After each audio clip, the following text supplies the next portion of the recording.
Saat sedang tertidur pulas, Zhongkui terbangun oleh aroma anggur dunia. Dia mengikuti aroma tersebut keluar dari kuil kecilnya. Aroma ini ternyata berasal dari sebuah restoran anggur. Toko ini dipenuhi dengan pelanggan. Aroma ayam, bebek, dan ikan yang meresap membuat orang ingin menelannya. Zhongkui juga memesan minuman keras dan daging bagus seperti orang-orang biasa. Karena makanan kuil sehari-hari membuatnya bosan. Dengan cepat, pegawai restoran membawakan mangkok mie. Mie yang kenyal ini merupakan yang terbaik. Terakhir kali dia makan ini adalah malam tahun baru. Ketika dia menyantap dengan lahap, terasa seperti mengunyah batu. Dia mengeluarkan sesuatu dari celah giginya. Setelah diperhatikan dengan seksama, ternyata itu adalah sepatu kecil. Melihat ini, Zhongkui merasa tidak enak.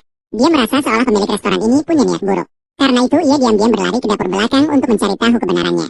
Dia berjalan cepat melintasi koridor. Dia melihat sekilas melalui celah pintu. Menemukan kakek ini.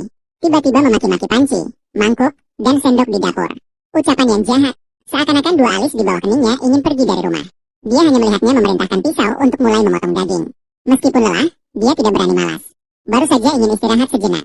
Melihat kakek berjalan mendekat membuatnya takut. Dia tidak ingin dihajar dan akhirnya terus-menerus memotong sayuran. Teko di sampingnya terlihat semakin menyedihkan. Dengan sekuat tenaga, dia melompat ke gantungan. Ia mengikuti saudara-saudaranya yang lain yang disangrai oleh api besar. Begitu Waputi mulai keluar dari pintu besi, itu artinya air sudah mendidih. Langkah selanjutnya adalah menuangkan teh.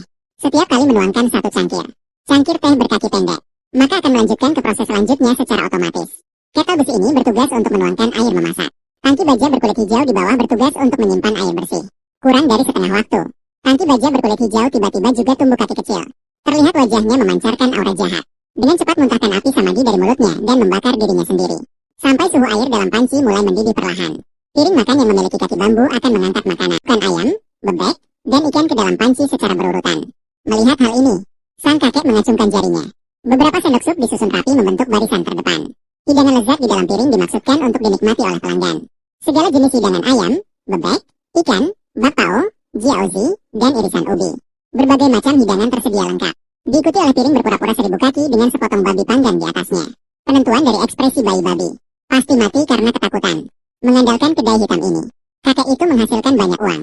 Namun yang tergerak paling lambat adalah Guci tua. Kerja keras dalam waktu lama membuatnya lelah. Sedikit tidak sengaja. Lalu dia secara tidak sengaja menumpahkan seluruh sup tulang babi dari Guci. Kakek itu tidak akan membiarkan orang tua dan sakit bekerja untuknya. Dia mengangkat Guci itu, tanpa memedulikan rayuannya. Dengan kejam melemparnya ke pemakaman. Bersama dengan wadah-wadah lain yang sakit menunggu perusakan. Zhongkui sangat marah setelah melihatnya. Dia hanya menghembuskan nafas roh. Selembar tanda kuning melayang ke punggung kakek itu. Dalam sekejap, satu kekuatan hisab besar langsung meraih kakek itu.